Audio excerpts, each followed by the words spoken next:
We're here about 7:25 in the morning, port of Kusadasi, Turkey. We're going on an excursion.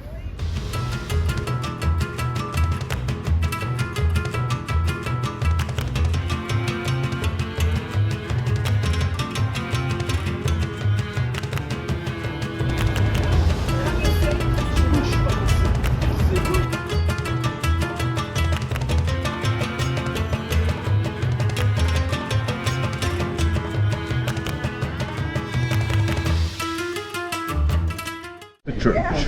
The pipes in the ground here are all original. Those are like 1600 years old, made of clay, terracotta. When we go to Ephesus, I'm going to show you more pipes like 2000 years old. If there is something old, I'm going to show you what old is today. You are going to take the path here to come back to the parking area. On the right hand side there is a sign in English. That one. English. So if you wish, you can take a picture of this sign and it will be easy for you to remember the history of it. That's exactly.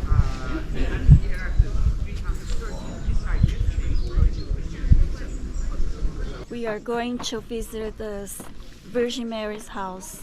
The presumed last house of the Virgin Mary, according to certain parts of the Bible.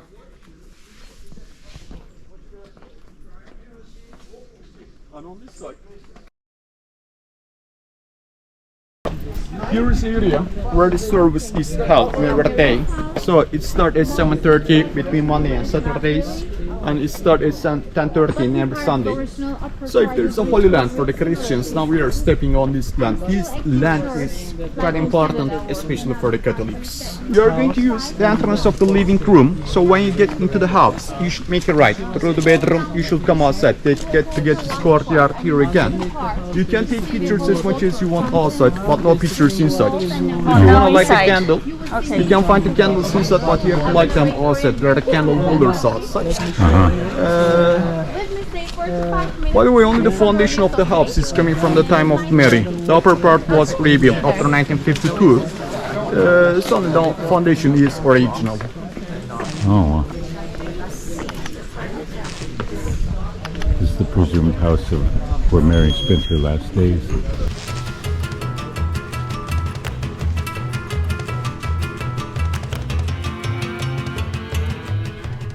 Here, very interesting, there are extracts from the Quran with regard to the Virgin Mary. I was unaware of this.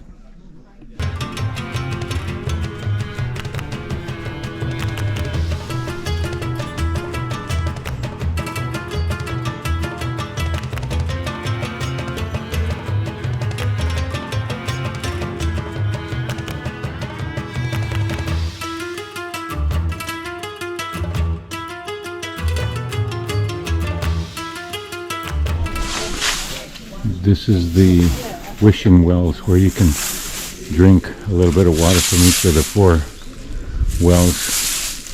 It's drinkable, and you make a wish, 3 wishes, and if they can come true. And I want you to drink a sip of water from the first 3 fountains, and I want you to make 3 wishes. So if your wishes come true, you will have to come here again. Thank for Mary. And then here, where people have put their wishes on cloth or paper and hung them out. But you can make a wish on your own and not have to put it on this wall. It is believed the Apostle John took Mary here to live her last days after the crucifixion of Christ. It was discovered in 1812 after a bedridden German nun who had never visited here, named Anne Emmerich, who also had stigmata wounds on her wrists, had visions. She described Mary's house in great detail, including the location, domes, fireplace, and apse. This site is sacred for both Christians and Muslims. It has been visited by 3 popes, Paul VI, John Paul II, and Pope Benedict XVI. Here's a nativity scene. And now on to the city of Ephesus, which is a few miles away. revelation in the Greek island Patmos. Then he came back to Ephesus to complete the gospel, and he died in Ephesus. That's the burial place of John the Evangelist. The body was bir dakika kapıda duralım buralarda bir yerde ya. The body was here until 1920s, but in 1920 the body was stolen from here, and there is no idea where the body of Saint John is today. It was only church which was built in the shape of a Latin cross. So the architectural style of the church was like this, in a Latin cross shape. And this style became an example for the churches built after this church. When this church was first built, it became the biggest church ever built before. It was like 400 feet long, 200 feet wide. But I told you the body is not here anymore. And if you look at the building on your right hand side, here is the first mosque. These halls to reflect the sunlight into the rooms, to light up the rooms and to warm up the rooms.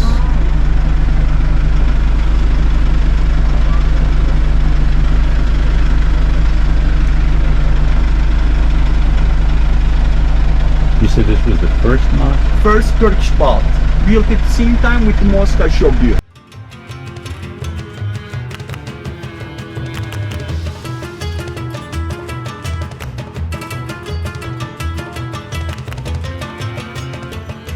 We're here entering the ancient city of Ephesus, where the Apostle Paul preached to the Ephesians. So welcome to Ephesus. You came all the way from the States to visit this place, and it's something to see. If you look at the slope of the hill on this side and the slope of the mountain on my left hand side, these were full of homes, buildings. As much as we dig this place out, we are going to find new buildings, but I told you the excavations are going slow because of the problem protection. The first building on this side is the Roman bath, built in the 2nd century BC. There were 3 different sections in this building. They had a hot room, cold room, and changing room. So when this building was first built, all the walls were covered with marble, and the main ground is mosaic. We are not allowed to go inside of this building. We are not allowed to step on these beautiful mosaics, but I am going to show you where the original mosaics are. And if you visit an ancient city like in Alexandria, in Egypt, or Pompeii in Italy, at the entrance of these cities you can see the Roman baths, because the biggest problem back in those days were the disease which were coming from the different countries carried by different people. Ephesus suffered a coup attack, and each coup attack was carrying water between 61 liters per second and 5 liters per second. Only the houses at the water level had running water. Can you imagine 2000 years ago, people in this place had constantly running water? In the 21st century AD, even today, I know many people don't have. But these guys had. The pipes in the ground, they're all original. Those are like 2200 years old, made of clay, terracotta. How many hundred years? 2200 years old That's minimum. what I thought you said. Yes. What? And if you look at the pipes, Yeah. you can see 2 different layers. One side is called male section, one side is called female section, just to fit them in. This was the technique what they used, and it's called the bell technique. And they were cemented from the connection points. And they were carrying water from water cistern to the Roman bath on this side. Oh, that's it. And they were carrying fresh water. They were really advanced. They were so advanced. And this huge empty field all the way up to the walls on this side was the agora. Agora means market today. But the market on this side was used especially for the formal activities. It was the place where the courts were held, elections were made, and important political speeches were given. This was the state agora of the city. Because of the state agora, we call this part of Ephesus the state part. So the dirty people, the poor people were not allowed to enter this part of the city. This part was only for the rich people. In the center of this building, where the pine tree is, where the sign is, there's a temple for an Egyptian goddess. Cleopatra and Mark Antony spent their honeymoon here in Ephesus. The Ephesians wanted to improve their trade ship with the Egyptians. That's why they wanted to have a temple. When you go to Alexandria, in the market of Alexandria, you can see a temple which was dedicated to Artemis. Just to make more business with the Egyptians. They wanted to have temples from the different civilizations.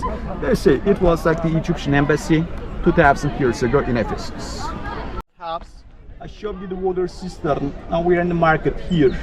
I'm going to show you the Odeon Basilica. And we are going to walk all the way down to the parking area on this side. The driver is waiting for us at the parking area. Once upon a time, it used to be a port city. These kids shouldn't supposed to be inside because we have got some marble pieces on the lower seats. Every time when they step on these marble pieces, they damage the pieces. Yeah, many people think that marble is quite strong stone. Right. No, marble is one of the softest stone. That's why in antiquity most of the statues were made of marble. It's easy to work with. Anyway, they will be taken out. And here's the Odeon for 1500 people. It was entered by two side doors. Yeah. And there were 23 row of seats divided by a walkway between the upper seats and lower seats. All these seats were covered with marble, and all these marble pieces were cannibalized from here. They were stolen from here to build new houses. There was a wooden roof on top. Oh. Then it was especially used for poet readings, small concerts, and prize giving ceremonies. It was a meeting place for the members of the parliament, and most of the members were elected from the aristocrat families, from the rich Ephesians. They had an election, that means they had a democracy in the city. But the democracy was only for the rich people. Nothing has changed. It's still the same. Yeah, no kidding. Now, did the Apostle Paul lecture here too? Not here, in the great one, in the great Okay. theater of the city, which will be our last building to see. Okay. And here is the basilica. The area which is surrounded by the columns on this side is called basilica. Basilica means church today, but history of basilicas go back to Hellenistic era. They were used like courthouses. So after the acceptance of Christianity, all the basilicas were converted into a church, and the basilicas became the first churches of Christianity. The basilica on this side was around, let's say, 400 feet long. It was entered from a gate on this side, and there was a wooden roof on top. The roof was supported by the columns standing in this area. In 1920s, all these columns were laying on the ground when the archaeologists came here first, and they were rebuilt on the top of the closest base where they were found. So let's say 90% of these columns are standing in their original locations, but of course people can make mistakes. The one on the left hand side, those are in Ionic style. You can see bull, heads and ram's horn.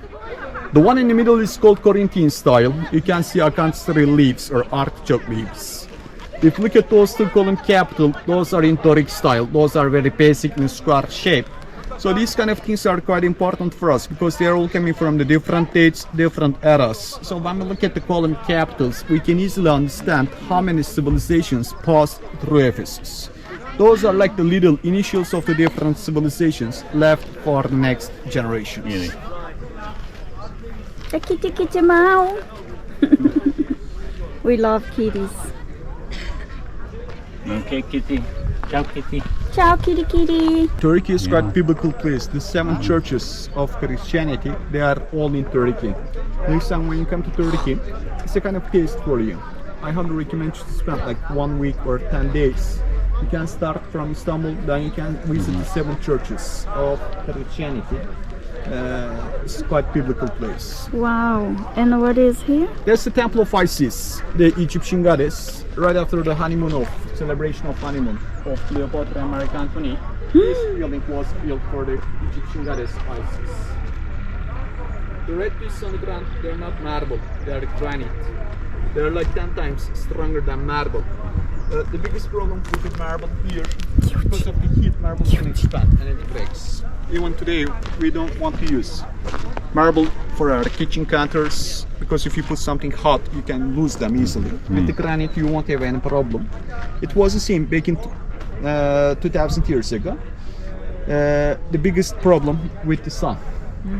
Again, because of the heat coming from the sun, they lost marble a lot. But they find most of the important decisions by the members of the parliament in the building auditorium on the other side. As a medical person, I would like to show you something quite interesting. This time you should be in the picture. I'm going to show you the symbol of medicine.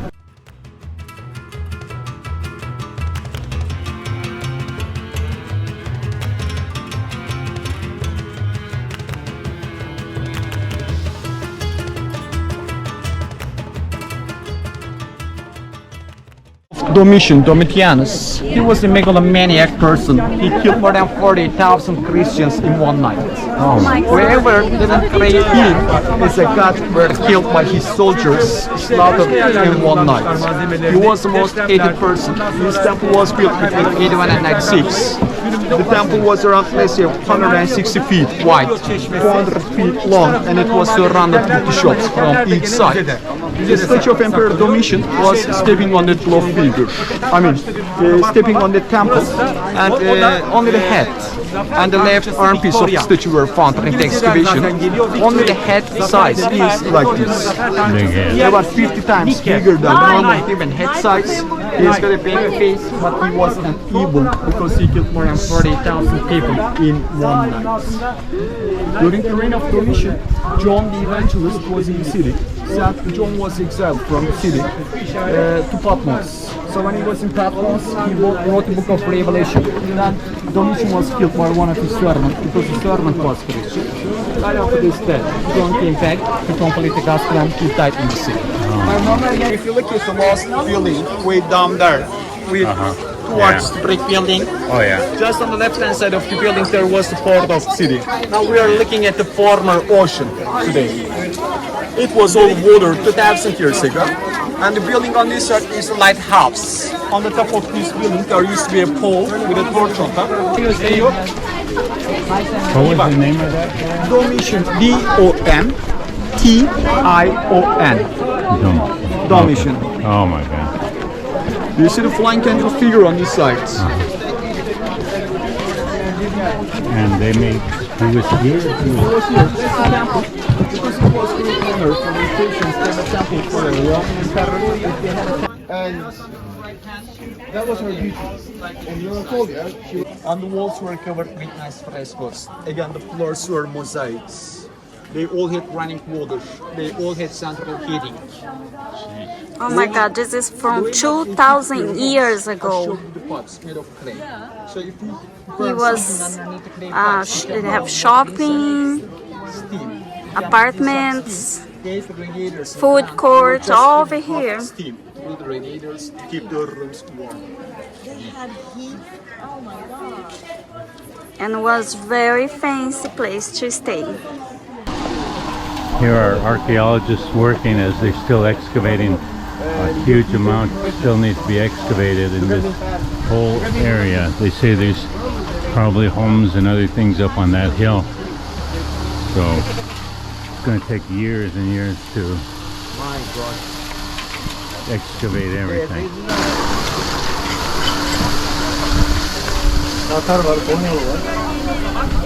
Wow, here's this another part of the city of Ephesus. Wow. They say that beyond those arches over there used to be the ocean. But due to the silt coming down, that caused the ocean to be about 6 miles past now in modern day. If you virtualize, if you put all these pieces on top of each other on that building, you will have a better idea about the total size of this building. It was like 2 stories high, it was in U-shape, there was a pool in the center. The second floor was decorated with statues of the unknown soldiers or the family members of the Roman Emperor Trajan. And the statue of Emperor Trajan, you see the glove figure, you see the ball? He was stepping on that glove figure. The right feet on the side of the glove. He wanted to give a message, he wanted to say, I conquered it all. Meaning that the world is under my foot, under my control. But many people have been killed for saying the world was round. In those days they believed the world was flat until Galileo. Right. But he was a Roman emperor. He was allowed to say whatever he wanted to say. He believed the world was in every house there Homes was an for rich atrium. people. In every atrium there were a few fountains. The rooms around the atriums were used for daily life, and the rooms at the second floor were the sleeping rooms, so these were like condominiums. I'm not kidding, they all had central heating. They all had running water, not 2 years ago, 2,000 years ago. I see a nice spot on the other side where the keys start, so we can take a nice picture of the mosaics on the floor too. Look at the floor. Wow, look at that. You know some Intricacy. places, look at the floor. Oh my God, the floor was These were condominiums of ancient times. You see? How bright they were. so beautiful. From 2,000 years ago. That's crazy. They were using three main colors, red, white and blue. Three columns on this side are not original, but if you look at the back part of the last column, the back part of the column is original, but the front is not original. The picture on the keystone is the picture of Tite, the goddess of fortune. And if you can closer this way again.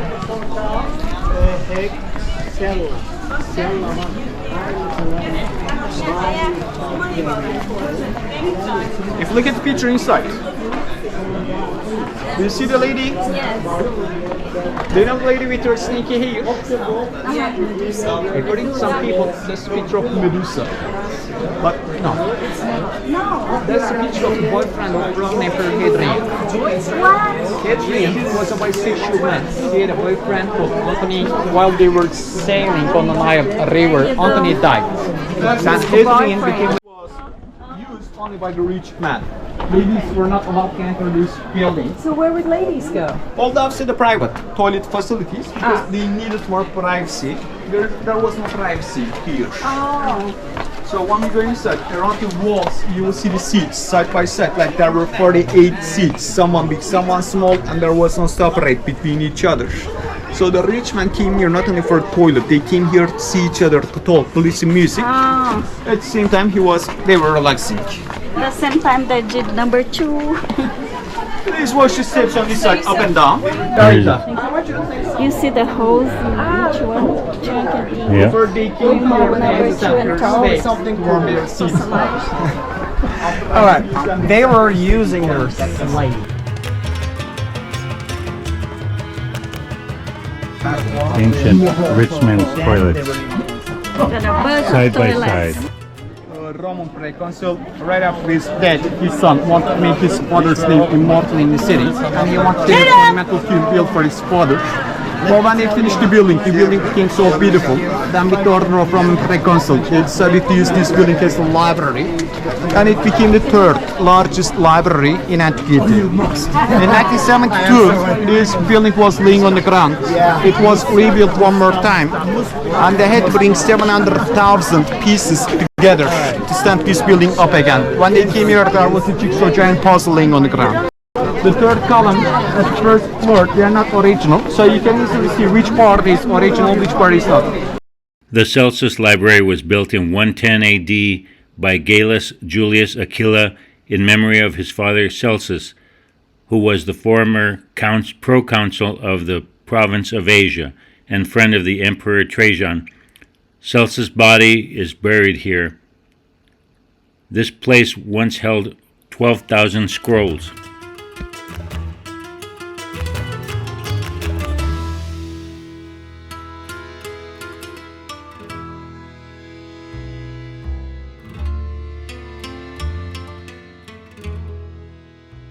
Of Anatolia coming on. Commercial The market. trade road started from Mesopotamia could easily be shipped out from Ephesus, and all the products of the island in the Aegean Sea were brought to Anatolia to Ephesus. While I was talking about the trade road, I was talking about the Silk Road. So Ephesus was the last port of the Silk Road in Asia, and due to trade, the city became very rich, and the expensive goods were sold inside of the shops. They had special sections on this side for vegetable, fish, meats were sold here. It was a place where St. Paul spent 2.5 years in the city. Yes, he was one of the disciples of Christ, but he had to make his living to survive. He was a tent maker. He was making tent for the Ephesians on this side. Oh, okay. So the Apostle Paul used to sell tents here.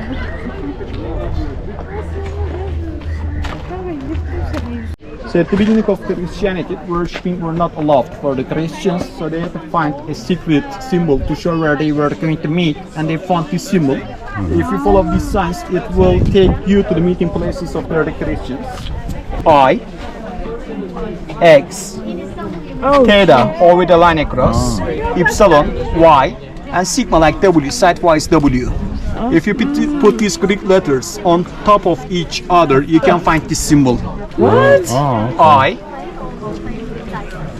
X, Oh my god. theta, O with a line across, Jeez. epsilon, I mean Y, and sigma like W sidewise. It means That's- Jesus Christ, Son of God, Savior. So this one here They is all a have got little same bit meaning. different. So just the style is different, but the meaning, the story behind it Meaning's is the the same. It's same. more decorative.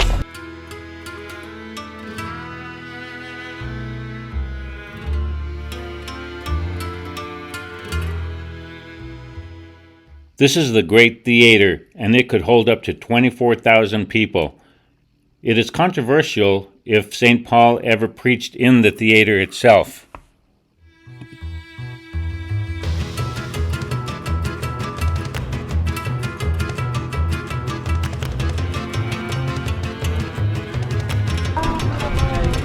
And there's the street that goes down to what used to be the port. During our excursion, we were offered a chance to go stop at a leather factory, so we accepted, and we stopped at this place called Luxury Brands Factory. We were treated to a fashion show, which you will see in a few seconds, and we shopped around, and apparently they furnished jackets to fancy makers such as Dior, Chanel, Louis Vuitton, Gucci, Balenciaga. We ended up purchasing jackets. I got one that was reversible, and Ely got a couple others.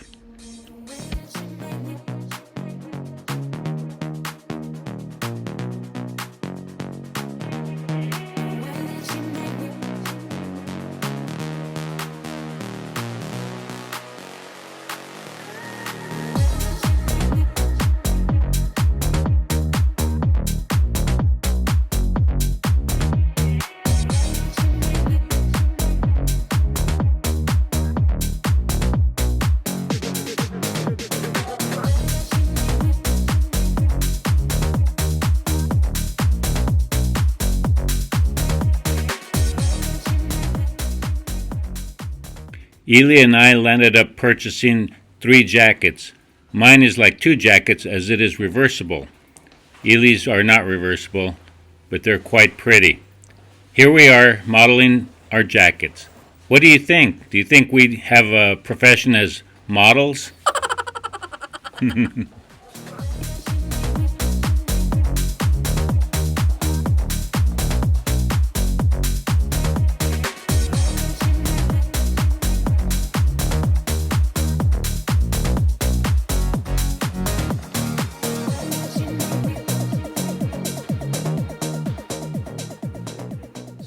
I'm sure that you heard about it before. We are working with local municipalities, trying to find the families out and offering them job. This is how we get the fibers out of the cocoons. Nearby Istanbul, there's another neighbor city, where it's called as Bursa. In Bursa, we do have our own mulberry forest, and we grow our own silk cocoons right there. And we call useful cocoon for this industry if it is weighter than a gram. If it is lighter than that, we let it free into nature every August. Silkworm makes a little hole around the cocoon and it becomes a butterfly. It's recycling. But if they're weighter than a gram, we collect them. We just put them into the hot water to make them softer. And with this primitive wooden brush, he just hits on the cocoons and catches the beginning of the fibers. Devam. Hiç bekleme. Hızlı. Look how continuously they are coming out. Okay? Devam. After that, what she's doing is she passes all cap fibers from small hook like this, goes to the first wheel, second hook, and the spinning wheel. She spins and starts to put the fibers out of the cocoons. Look at here, they're all coming out. You can feel, you can touch. Yeah, I can see them. Right. Wow. On the way, we just finished spinning process. And after shrinking, drying, it's going to be ready for carpets making. We hope you enjoyed our long video on Kusadasi and Ephesus, Turkey. We showed you the Virgin Mary's house, the ancient city of Ephesus, how silk is made, and a leather factory. Please like and subscribe to our channel. Our next video is on Istanbul, Turkey. Thanks for watching. Ciao.